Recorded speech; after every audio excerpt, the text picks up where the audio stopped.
स्वभाव अनुसार चलता है, लेकिन स्वभाव को अपने भगवत भाव से हम वश में कर सकते हैं। किसी से कहो तुम ऐसे क्यों चलते हो, मेरा तो आदत ऐसी, मेरा तो स्वभाव ऐसा। तो क्या पुराना स्वभाव सारी जिंदगी चलता रहेगा? किसी का स्वभाव बदल भी तो जाता है। डाकू से संत भी तो लोग बन जाते हैं। स्वभाव बिल्कुल विपरीत हो जाता है।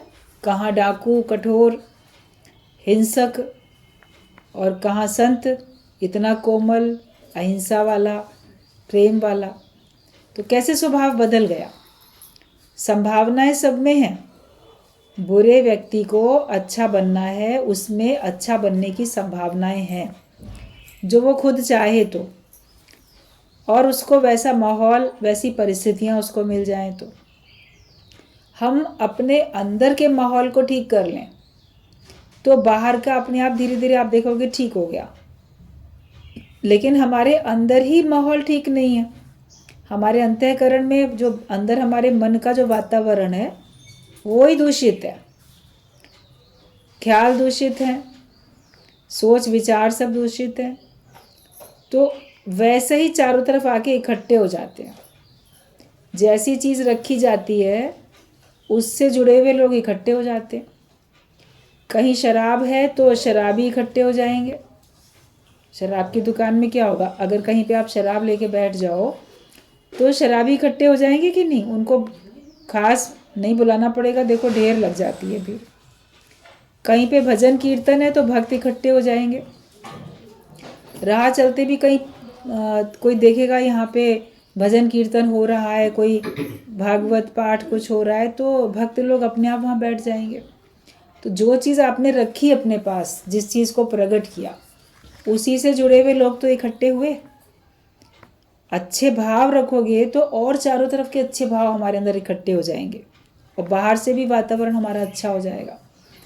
गलत विचार रखते हो, नेगेटिव विचार, गलत विचार, तो उसी विचारधारा के लोग इकट्ठे हो जाते हैं। अक्सर आपने देखा होगा दोस्ती उन्हीं के संग होती है तो सबके विचार एक से होते हैं, तभी दोस्ती हो जाती है उनमें। सरल सीधे लोगों से दोस्ती ज़्यादा अच्छे से जल्दी हो जाती है। कुटिल चतुर चालाक लोगों की उनके दोस्त भी वैसे ही होते हैं, उन्हीं की उनको पसंद आती है बातचीत। लोभी लालची होंगे तो वो चोरों के दोस्त चोर होंगे। सेम विचार मिल जाते हैं ना, वो लोग इकट्ठे हो जाते हैं। तो पहले पता नहीं चलता कौन किस प्रकार का है, किस स्वभाव का है, लेकिन आपके अंदर का जो स्वभाव है, जो आपके अंदर के वाइब्रेशंस हैं, वो बाहर फैलते हैं। अभी कोई नया एडमिशन लेके किसी स्कूल में जाता है, कॉलेज में जाए, यूनिवर्सिटी में जाए, तो वहाँ पे पूरी क्लास में बहुत सारे बच्चे होते हैं सारे, मगर कुछ ही दिन में धीरे धीरे उसकी उन लोगों से फास्ट फ्रेंडशिप, अच्छी फ्रेंडशिप हो जाती है जो उसी की तरह के विचार रखने वाले थे। वो ढूंढने नहीं पड़े, वो उसके अंदर का वातावरण वैसा था, अंदर के भाव वैसे थे, अंदर के विचार वैसे थे, तो बाहर से भी उसी प्रकार के स्वभाव वाले लोगों ने उसकी तरफ आकर्षण का अनुभव किया, उसकी ओर वो आकर्षित होते चले गए। अगर हमारे अंदर ज्ञान है, हमारे अंदर सत्संग है, तो हमारे अंदर जैसे विचार हैं उससे महत्व रखने वाले, उसको पसंद करने वाले वैसे लोगों को आकर्षित करेंगे। इसलिए अपने अंदर का वातावरण ठीक रखो, अपने को अंदर से ज्ञानवान बनाओ, अंदर से भक्त बनाओ, अंदर से प्रेमी बनाओ, अंदर से सरल हृदय बनाओ, तो आपके पास सरल लोग ही आएंगे। आप कभी फिर ये नहीं बोलोगे कि दुनिया बहुत बुरी है, आप बोलोगे बहुत अच्छी है, क्योंकि आपका अच्छे लोगों से भगवान फिर मिलन कराते जाएंगे। आप दुखी होते हो तो आपको चारों तरफ दुखी लोग इकट्ठे होते जाते हैं आपके।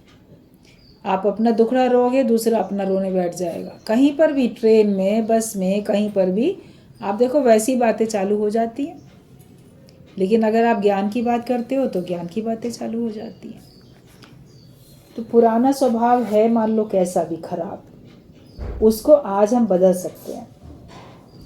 ज्ञानी बाहर से कुछ नहीं करता है, ये सब देखते रहते हैं, लेकिन उसके ख्याल, उसके वाइब्रेशंस सब करते रहते हैं, सब अच्छा करते रहते हैं। बाहर से कुछ भी करता हुआ नहीं दिखता। ब्रह्मज्ञानी कुछ भी करता हुआ नहीं दिखता बाहर से, मगर फिर आप देखोगे कि उसके वाइब्रेशंस कैसे फैलते हैं चारों तरफ, उसका संकल्प चारों तरफ फैल जाता है। और संकल्प की सृष्टि है, जैसा संकल्प होता है तो चारों तरफ फैलता है। वो करता है, अंदर से कुछ भी नहीं है मगर करता हुआ दिखता है। इसने ये काम किया, इसने वो काम किया, बहुत सारे अच्छे अच्छे कार्य ज्ञानी से होते हैं। इसका जीवन बना, उसका जीवन बना। वो बोलेगा मैंने कहाँ बनाया किसी का जीवन, सबने अपने ऊपर कृपा की तो बना। हम कहाँ बना रहे थे, हम तो केवल गुरु के ज्ञान को आपके बीच में बांट रहे थे, और वो भी अपने को ही सुनाने के लिए बांट रहे थे। तो जब वैसा भाव आप रख लेते हो तो आप देखो चारों तरफ आपके लोग अच्छे इकट्ठे होते चले जाते हैं। तो बाहर से ज्ञानी कुछ नहीं करता, लेकिन अंदर से सब करता है। वो जैसा संकल्प करता है वैसा होता है, उसके पास अच्छे लोग इकट्ठे होते जाते हैं। गुरुजी बोलते थे सर्दियों में तुम अलाव जला के, अंगीठी, कुछ कोयले जला के, लकड़ी जला के बैठते हो तो उसको आग तापने के लिए लोग आ जाते हैं। तो तुम भी ज्ञान की अग्नि जला के बैठो, तो उस ज्ञान को पाने के जो इच्छुक लोग होंगे वो तुम्हारे पास खिंच खिंच के आते जाएंगे। लेकिन तुम्हारे ज्ञान की ज्योत जलती रहनी चाहिए, हर समय जलती रहनी चाहिए, उसमें कभी भी अग्नि वो शांत ना हो। ज्ञान की अग्नि हमारी हमेशा तेज रहे। अगर तुम्हारे अंदर ज्ञान आ गया तो फिर अज्ञान कैसे रहेगा? अग्नि जल गई तो अंधेरा कैसे रहेगा? अज्ञान तो तभी है जब ज्ञान नहीं है। आप बोलो हम कभी ज्ञानी बन जाते हैं, कभी अज्ञानी हो जाते हैं। तो अज्ञानी तभी होते हो जब ज्ञान को भूल जाते हो। जब तू भूली आपको तो भासे संसार। अपने आप को जब भुला देते हो, अपने सच्चे स्वरूप को, तो संसार भासता है। और द्वैत वाला अर्थ जो लिया जाता है कि जब भगवान को भूल जाते हो तो तुमको संसार भासता है।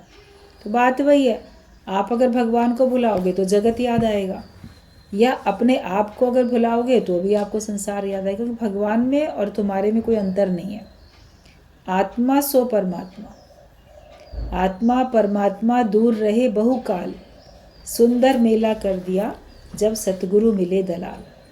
हमारी आत्मा और परमात्मा एक ही है, क्योंकि ईश्वर अंश जीव अविनाशी। जो जीव है वो भी अविनाशी है। हम अपने को जीव मानते हैं और शरीर मान लेते हैं। शरीर का नाश होता है, तुम्हारा नाश थोड़ी होता है।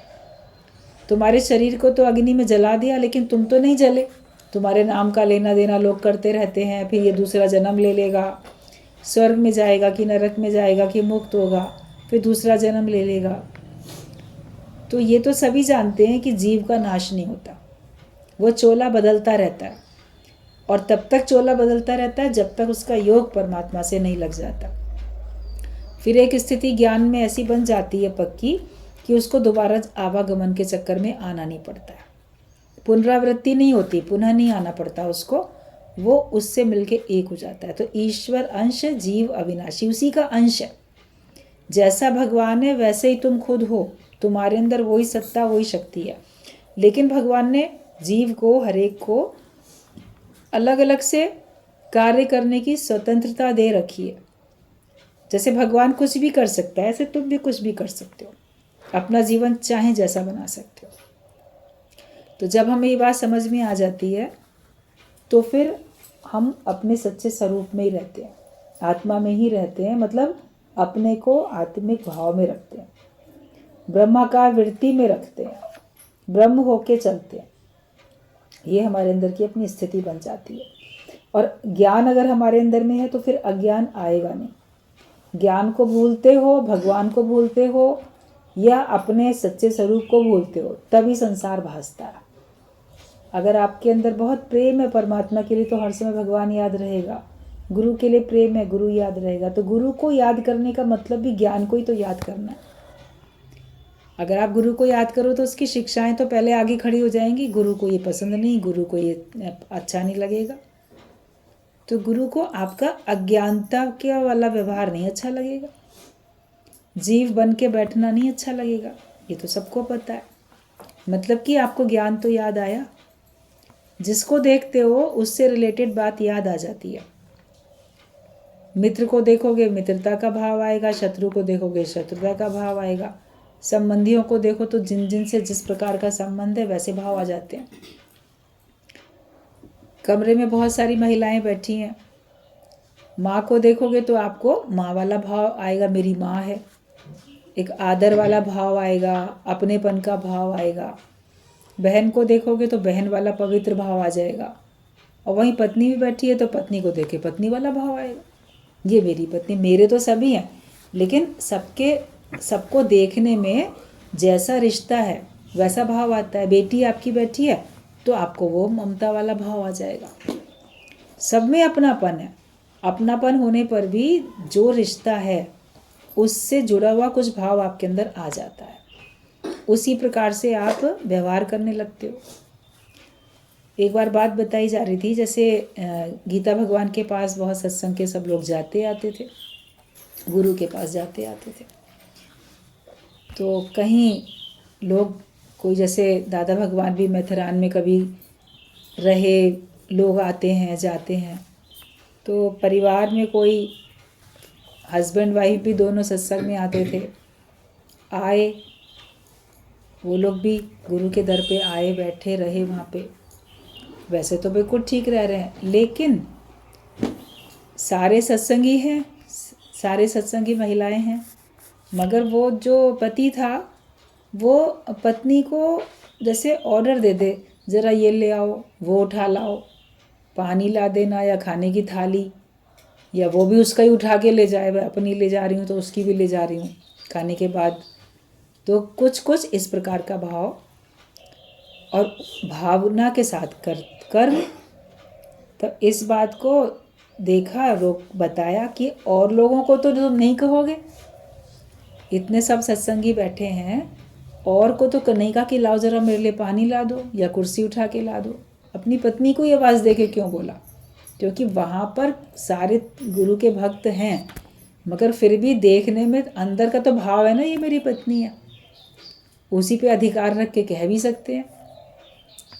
या जैसे मान लो माँ और बेटी गए हैं, बहन बहन गई हैं, जिस रिश्ते के साथ भी आप सत्संग में गए हो, तो वहाँ पे एक भाव होने पर भी वो संबंध का असर होता है, शुद्ध होता है असर, कोई वासना वाला गंदा असर नहीं होता है, लेकिन वो भाव रह जाता है और उस भाव से आपके कर्तव्य कर्म होने लग जाते हैं। तो वो अलग अलग होता है, लेकिन शक्ति सत्ता सब में एक है। बोलोगे हाँ सब आत्माएं सब एक है, लेकिन व्यवहार करने में थोड़ा सा अंतर दिख जाता है। जब गुरु के दर पे आके आप वो अंतर अगर मिटा सको, एक बार बताया था गुरु जी ने कि वो और उनकी मम्मी दोनों लोग गीता भगवान के पास में रहे जाके एक साथ, कितने समय तक वहाँ के दूसरे शहर वाले लोग जान नहीं पाए कि ये लोग आपस में माँ और बेटी हैं। जैसे और सत्संगियों के साथ उठना बैठना होता है वैसे, और गुरु तो पहले ही इस बात के लिए सुझाव करके रखते थे, अगर गुरु के दर पे उसके आश्रम में जाके उसके घर में या जहाँ भी उन्होंने रखा रह रहे हो, तो सब अपने अपने हिसाब से, जैसे मैं अकेला आया हूँ वैसे, भले घर से साथ आए हो, साथ ही जाओगे घूमोगे भी साथ, मगर अंदर से इतने अनकंसर्न होके रहें। अपनी अपनी अटैची अलग अलग बना के रखो। ये नहीं कि अरे एक ही अटैची है या एक ही साबुन है, एक ही पेस्ट है, तो वो सब अलग अलग पैक करके रखो, ताकि एक दूसरे से बोलना ना पड़े, मांगना ना पड़े, कहना ना पड़े। कोई और बैठा होता है तो उससे थोड़ी कहते हैं, वे अपना अपना सामान खुद लेके जाते हैं। तो बोलते चाहे छोटे छोटी अपनी अटैची बना के चलो, लेकिन अपनी अपनी अलग अलग लेके चलो। बहुत सारी बातें, कॉमन सेंस की बातें और सही तरीके से शिष्टाचार वाली बातें जब साथ में रहते हैं तो बहुत तरह की बातें गुरु सिखाया करते थे, और आज दिन तक सिखाते रहते हैं। आज दिन तक हम लोग सब लोग सीखते रहते हैं। तो गुरु का काम होता है हमको ऊंचा उठाना। तत्व से सब एक है, आत्मा परमात्मा एक है, लेकिन उनके सबके अपने अपने अलग अलग कार्य हैं। वो कार्य अपने अलग अलग होते हैं, लेकिन आपकी दृष्टि ऐसी हो कि सब है ही भगवान, तो फिर आपको मुक्ति मिलती है। योग आपका तभी लगता है, अज्ञान कभी नहीं आ सकता। लगे ठीक है, आंखें देख भी रही हैं कि ये मेरी माँ है या बहन है या बेटी है या पत्नी है, मान लो आँख देख भी रही है, लेकिन आप फिर भी उसमें अपनापन रख के मान लो अधिकार भावना से बोल भी रहे हो, मान लो कहीं पर भी, मगर अंदर में लगे कि सब एक ही भगवान है, सभी भक्त हैं, मेरा उससे कोई निजी स्वार्थ नहीं है। जैसे मैं किसी और से भी कह सकता हूँ वैसे मैं उसको भी कह सकता हूँ। किसी और से हम बात कर सकते हैं तो उससे भी कर सकते हैं, उसी प्रकार से। तो अपने अंदर के भाव हमको देखने हैं। वो जो आत्माकार आत्मा ही देखता है, कहते हैं आत्मा पश्यन्ति आत्मा, आत्माकार आत्मा ही देखेगा, वो आत्मा के अलावा दूसरा कुछ नहीं देखेगा। वो सबको भगवान ही करके देखेगा, भगवान के अलावा वो कुछ नहीं देखेगा। तो ब्रह्म ज्ञानी आप परमेश्वर, जो ब्रह्म ज्ञानी है वो आप परमेश्वर होता है। ब्रह्म ज्ञानी की बहुत सारी बातें बताई जाती हैं कि ब्रह्म ज्ञानी आप परमेश्वर, ब्रह्म ज्ञानी को खोजे महेश्वर, ऐसे बहुत सारे उसके लक्षण बताए जाते हैं। तो वो खुद ही आप परमेश्वर है। उसने जीते जी अपने आप को भगवान से इतना जोड़ लिया और उसका जीव भाव इतना नष्ट हो चुका है टोटल, उसके अंदर के संसार की प्रलय हो चुकी है। वो सबके बीच में रहते हुए भी प्रेम से रहता है, संबंध आँख से देखते हुए भी संबंध नहीं मानता है कि ये मेरा बेटा है, भाई है, ये है, वो है, जो भी आपके घर के लोग हैं।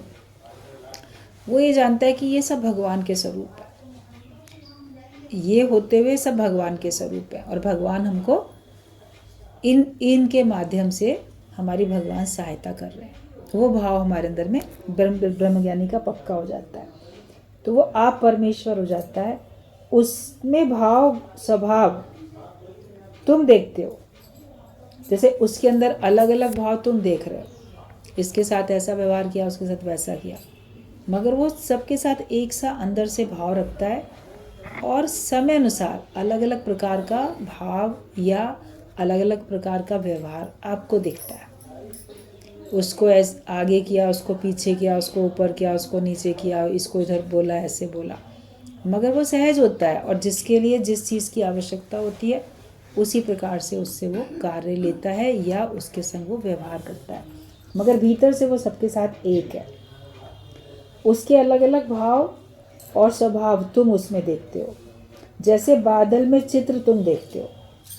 बचपने में बच्चे बहुत इस प्रकार का रखते हैं कि बादल जो है तो उसमें चित्र, जब आज छत पे बैठेंगे तो बादल भी हैं, अरे इसमें ना देखो हाथी बना हुआ है, इसमें घोड़ा बन गया, इसमें घर बन गया। बादल धीरे धीरे हिलते रहते हैं तो उसमें कल्पना में चित्र देखते रहते हैं, ये ऐसा शेप हो गया तो ये चिड़िया जैसा लग रहा है, ऐसा शेप हो गया तो वैसा लग रहा है। ये बच्चों की कल्पना होती है और उसमें उनको बड़ा आनंद आता है। वो बदलते भी रहते हैं। फिर उसमें कोई कैसा रखता है, कोई कैसा भाव रखता है, कोई कैसे सोचता है, कोई कैसे सोचता है। तो सचमुच में तो बादल में वो चित्र नहीं है, मगर हमने अपनी कल्पना से वो चित्र देखा। सूर्य में कभी अंधेरा नहीं होता, उसको कोई पकड़ भी नहीं सकता। ग्रहण लगा या हटा, ये हमारा भाव है। सूर्य में सूर्य ग्रहण लग गया, अब हट गया। तो सूर्य में न दिन न रात, न ग्रहण लगना न हटना, वो तो हमेशा अपनी महिमा में चमकता ही रहता है। उस पर परछाई आती है, लोगों को ग्रहण लगता है, फिर हट गई परछाई तो अब ग्रहण हट गया। ये जो धरती पर बैठे लोग हैं वो देख रहे हैं, मगर सूर्य तो अपने आप में वैसे ही है। उसको तो कोई ढक भी नहीं सकता, उसको तो कोई छू भी नहीं सकता, उसके नज़दीक भी कोई नहीं जा सकता। वो तो अपने आप में अपनी महिमा में ही रहता है। तो ये हम देखते हैं, सूर्य में कभी अंधेरा नहीं है। हमें लग रहा है ऐसे बिल्कुल ढक गया, अंधेरा छा गया, हमारी नज़र में अंधेरा छाया, मगर सूर्य होके देखो तो सूर्य थोड़ी अंधेरे में आ गया। हमें छाया दिखी, लेकिन सूर्य तो अपने आप में वैसे ही चमक रहा है। तुम्हारी आँख पर जैसे मोतियाबिंद का पर्दा आ जाने पर भी आँख में तो अंदर रोशनी रहती है,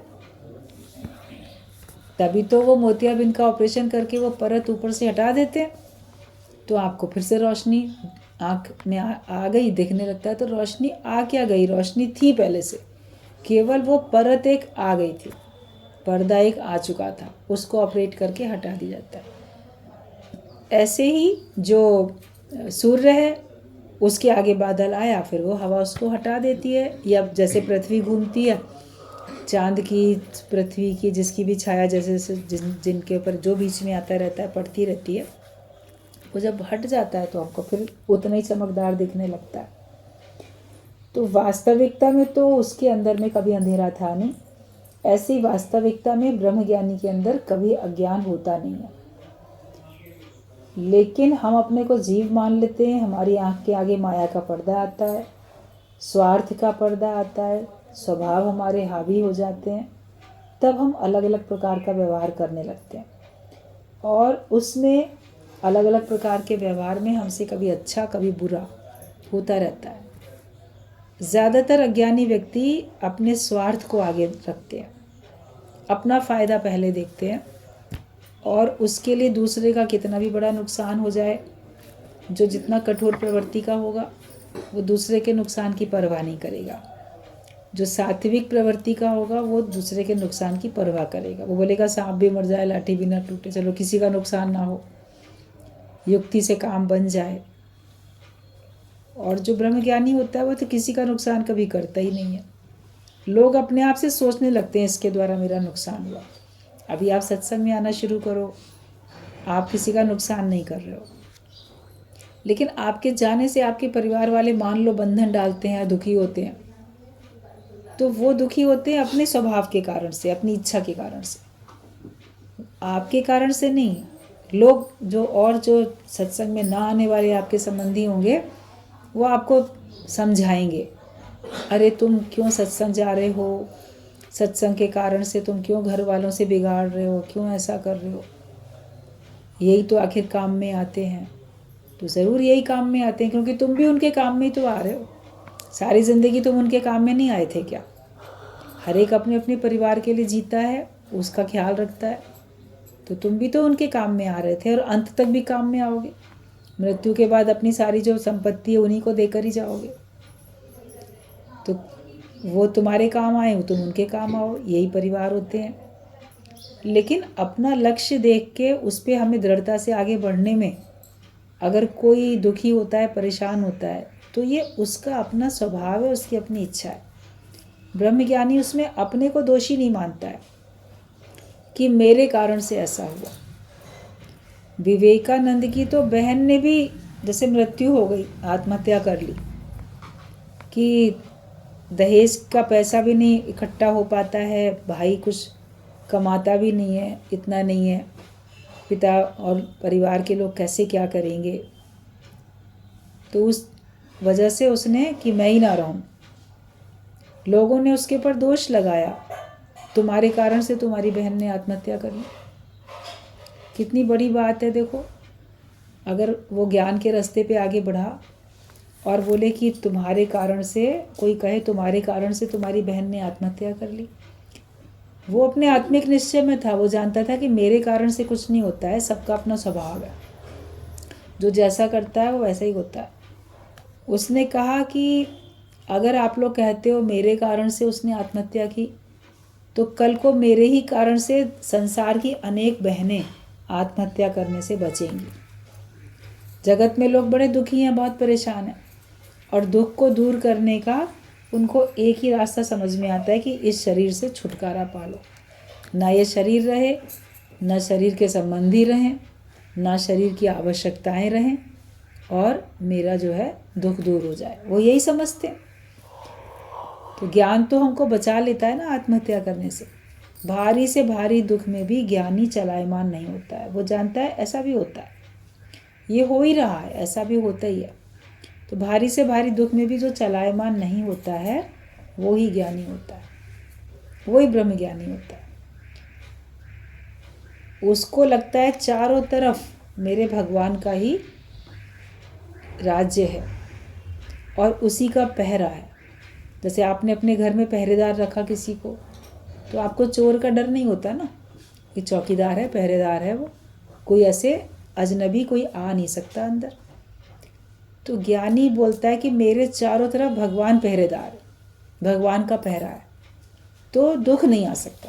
जैसे कोई और पहरेदार होगा तो चोर नहीं आ सकता, लेकिन अगर भगवान पहरे पे है, पहरेदार भगवान है, गुरु है, तो आप देखोगे कि आपके पास दुख नहीं आ सकते, क्योंकि पहरे पे वो है। तो वो हर समय ईश्वर के भाव में रहता है। तो दुख तो उसके पास आते ही नहीं, असर कर आएंगे ही नहीं तो असर क्या करेंगे। और वो हमेशा अपने आत्मिक भाव में रहता है, हमेशा अपने आनंद में रहता है। दुनिया में आए हैं तो हम अपने को आनंद और शांति में रखने के लिए आए। Goal of life is piece of mind.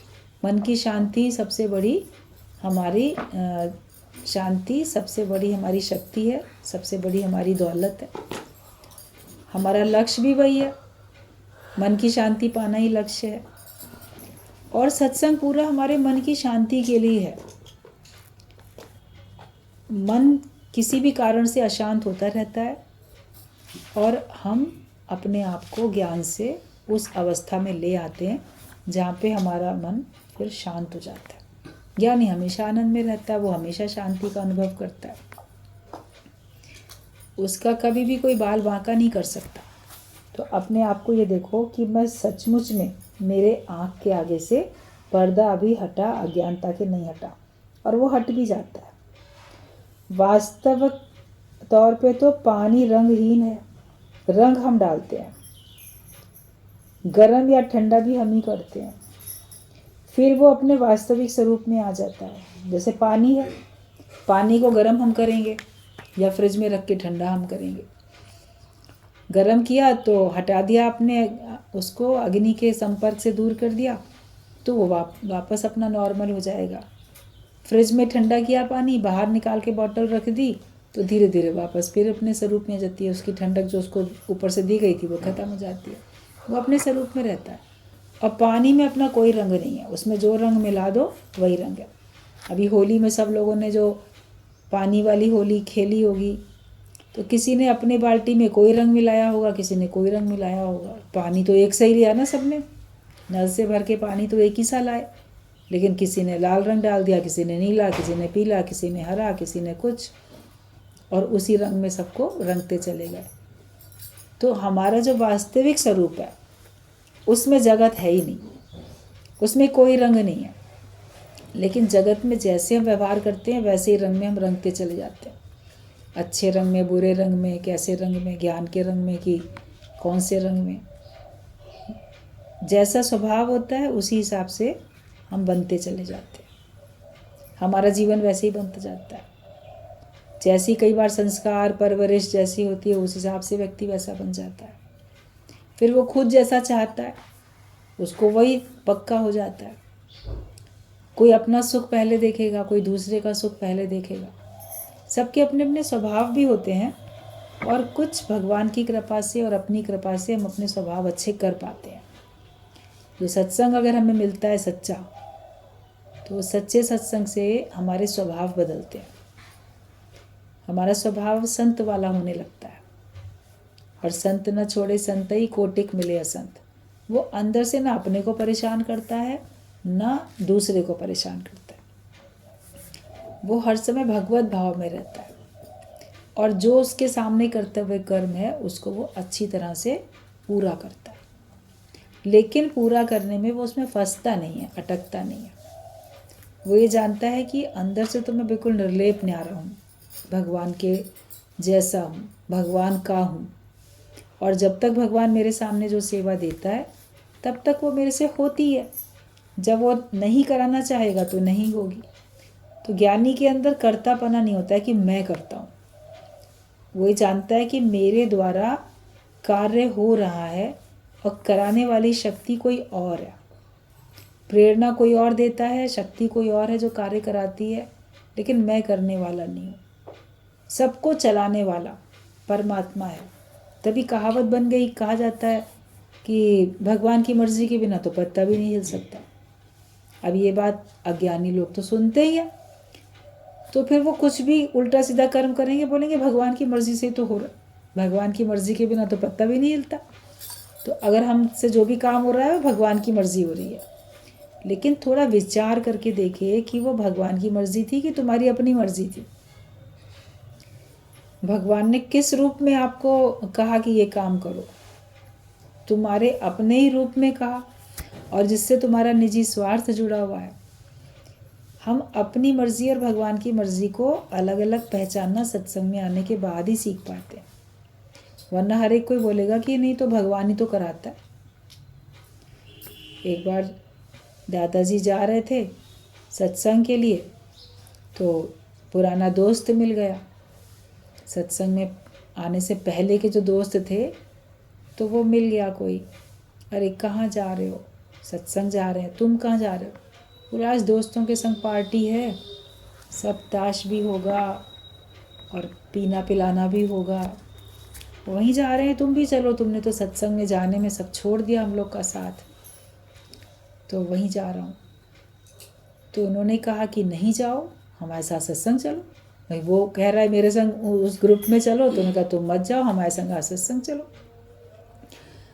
तो उसने कहा हंस के कि तुम ही तो कहते हो कि भगवान की मर्ज़ी के बिना तो पत्ता नहीं हिलता, तो मेरे को भी तो भगवान ही ले जा रहे हैं ना। अगर मैं वहाँ जा रहा हूँ शराब के उसमें और जुए के उसमें दोस्तों के, तो भगवान ही तो देखो लेके जा रहे हैं। ऐसे हंस के मजाक में कहा।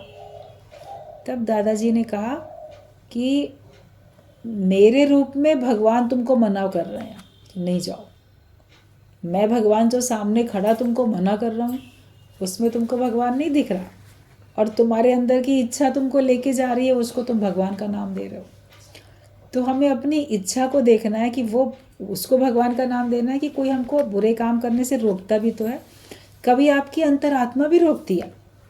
मन एक बार की तो कहता है कि नहीं ये चीज़ गलत है, नहीं करनी चाहिए, ठीक नहीं है, या ये व्यवहार या ये भाषा या ये भाव ज्ञान के हिसाब से ठीक नहीं है। मन तो आपका एक बार के अंदर से आपकी अंतरात्मा बोलेगी, मगर उसकी आवाज़ इतनी कमज़ोर कर रखी है, इतनी धीमी है कि और उस पर ध्यान नहीं देते हो। वो एक बार की बात बोल के चुप हो जाती है आवाज़, और फिर आप अपनी मन मर्जी का करने लगते हो।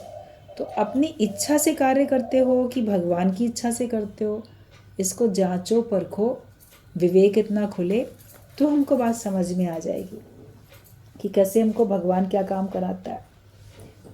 जो हम उसमें जैसा अपने अंदर में जैसी इच्छा रख लेते हैं, जैसा स्वभाव बना लेते हैं, उसी हिसाब से कार्य होते रहते हैं।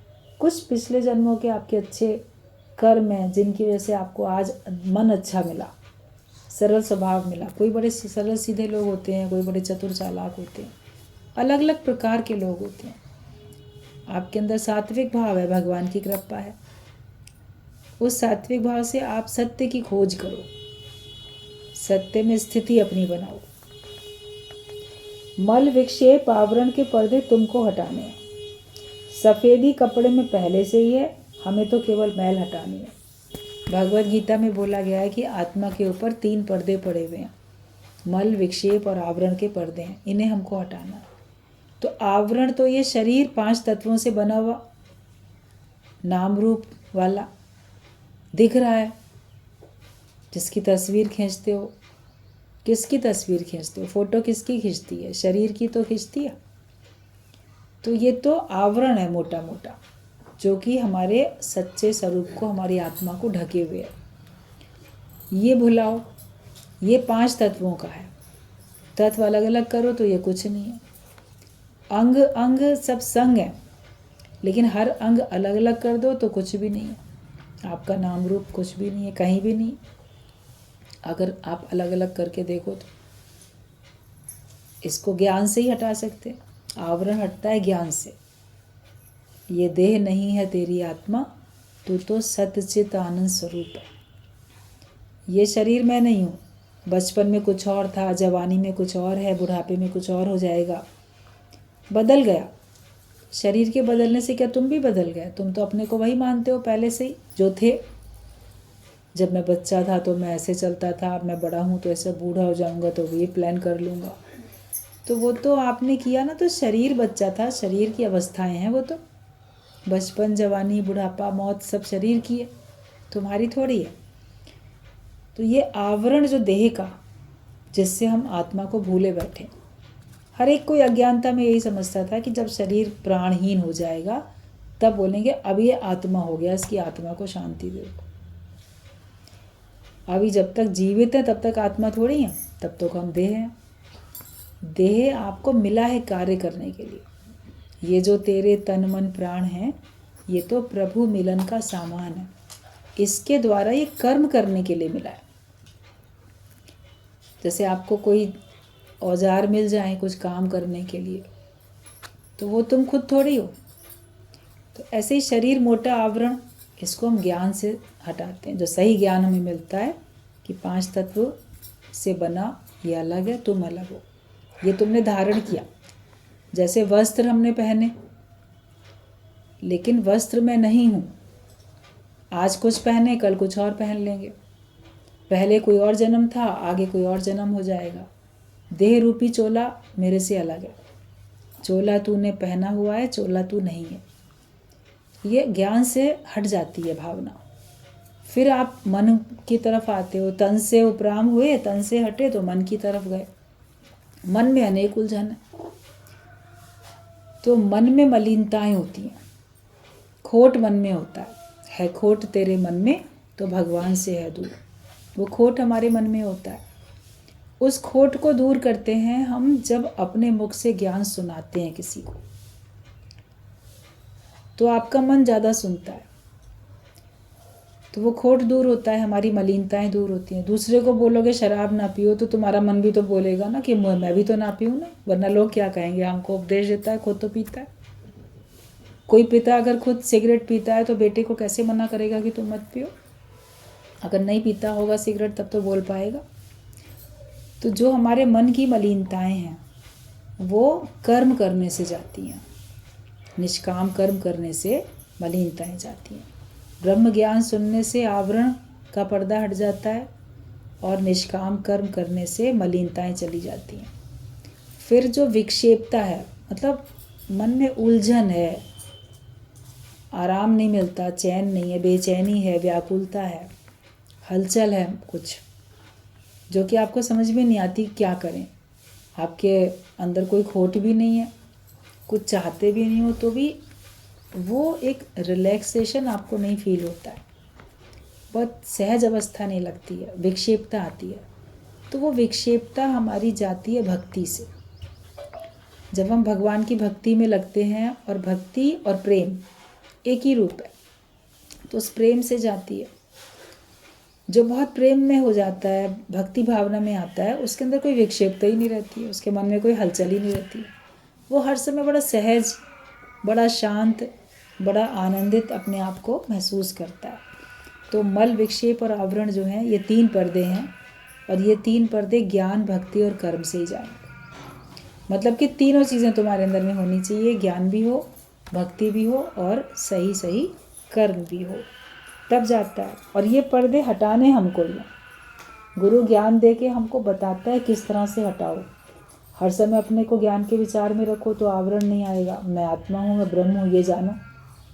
कोई दुख भी आया, परेशानी भी आई, तो क्या होगा कि अरे ये मुझे कहाँ लगा, मुझे आत्मा को ये बात कहाँ लगी। किसी ने अपमान भी अगर किया तो मुझे आत्मा को क्या अपमान हुआ? अपमान हुआ तो देह का हुआ, बाकी तो किसी का भी अपमान कभी भी नहीं होता है। मुझे आत्मा का कोई अपमान कर नहीं सकता, मुझे कोई दुख पहुंचा नहीं सकता, ये नुकसान मेरा नहीं हुआ, मुझे आत्मा का कोई नुकसान नहीं होता। तो अपने को एक केवल गुरु के कहने से ही, अपने को आत्मा कह देने से आपका दुख कैसे जल्दी दूर हो जाता है। मगर जब उसमें स्थिति बना लोगे तब तो दुख आपके नज़दीक भी नहीं आ सकता। किसको कहा, मैं हूँ कौन, हु एम आई, ये चेक करो अपने आप को कि मैं हूँ कौन, तो फिर आपका सारा ये पर्दा हटेगा। कर्म करने से, निष्काम कर्म करने से, भक्ति में रहने से ये सारे पर्दे, हमारे तीनों पर्दे हट जाते हैं। और ये हमें ही हटाने हैं, कोई दूसरा नहीं हटाएगा। सफ़ेदी कपड़े में पहले से ही है तो हमें मैल हटानी है। आपके पास सफ़ेद चादर है या सब वाइट ड्रेस आपने पहनी हुई है, वो बड़ी काली काली सी हो गई, धूल मिट्टी सब लग गई, तो धोबी क्या करता है, वो सफ़ेदी तो नहीं डाल देता ना कपड़े में, वो उसकी मैल हटाने के लिए कूटेगा, पीटेगा, सब करेगा, लेकिन सफ़ेदी नहीं डालेगा, वो उसमें पहले से होती है। तो तुम्हारे अंदर तुम्हारा सच्चा स्वरूप तो पहले से ही है। ऊपर से जो आई मलिनता वही ज्ञान से हटती जाती है, उसी को हटाओ। ज्ञान से अपने अंदर की जो भी मलिनता है, जो भी खोट है, वो अपने अंदर से हमारा हट जाना चाहिए। वो मैल हमें ही हटानी है। और वो कैसे होगा? जब आपका अभिमान हटेगा, अहंकार हटेगा। जैसे मैल हटी तो कपड़ा चमकने लगा, सफ़ेद कपड़ा एकदम बढ़िया चमकने लगा जब आपकी मैल हटी। तो ईगो जब हमारा हटता है तब हमारा सेल्फ शाइन करने लगता है, हमारा आत्मा, हमारा सच्चा स्वरूप चमकने लगता है। ईगो रखने से हमारे अंदर की चमक खत्म हो जाती है, जो वास्तविक हमारा स्वरूप है वो ढक जाता है। और एक अहंकार जब निकल जाए तो सब विकार खुद ब खुद निकलते हैं, सारे विकार अपने आप ही जाएंगे। तो इसके लिए हमें ही हटाना है, अपने अंदर के खोट को हमको ही हटाना है। सोने का आकार मिटता रहता है लेकिन सोना रह जाता है। आपने गोल्ड की चेन बनवाई या अंगूठी या चूड़ी, कुछ भी आपने गहना सोने का बनाया, उसका आकार मिट जाएगा। आप उस सुनार को दे के बोलो मुझे ना ये चेन नहीं पहननी, मुझे इसकी ना अंगूठी बना दो या चूड़ियाँ बना दो या कानों में पहनने का कुछ बना दो, तो वो ले लेगा आपसे और उसका वही बना के दे देगा। पहले वाला आकार तो मिट गया, अग्नि में डाला उसका आकार ख़त्म हो गया, लेकिन सोना तो रह गया ना, सोना थोड़ी ख़त्म हो गया, वो रहा तभी तो दूसरा आकार बना। ऐसे ही आपका आज जो आकार आपके पास है वो तो ख़त्म हो जाएगा, लेकिन तुम फिर भी रह जाओगे। सोने का आकार ख़त्म हुआ लेकिन सोना रह गया, तो हमारा आकार नाम रूप ख़त्म हुआ लेकिन हम फिर भी रह जाते हैं। और फिर हम किसी भी आकार में अपने को वापस ला सकते हैं, ले आते हैं। तो हमारे ऊपर है कर्मानुसार हम कौन कौन से जन्म में जाते हैं, या कर्मानुसार हम ज्ञान इतना पक्का करके आवागमन के चक्कर से फिर हम मुक्त हो जाते हैं। तो नाम रूप आकार सब मिट जाते हैं और सच रह जाता है।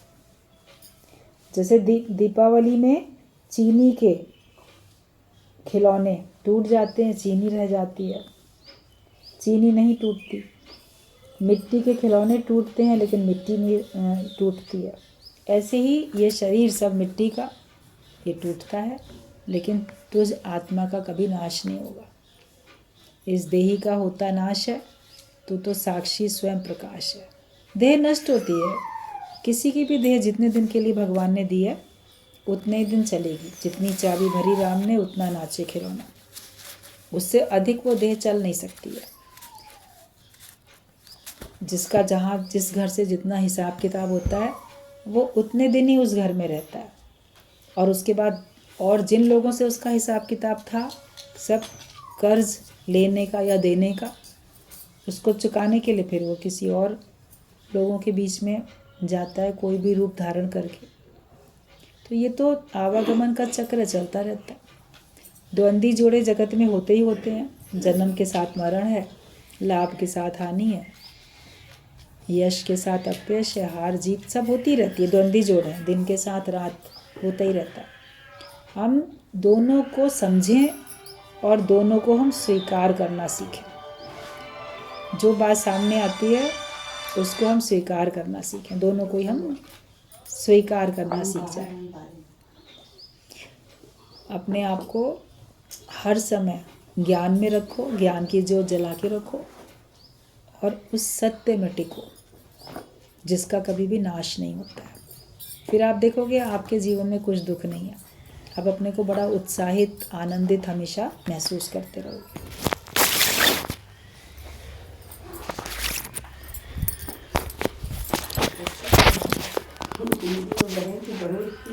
चाहे आने वाले को सबको बोला करो सत्संग के बाद।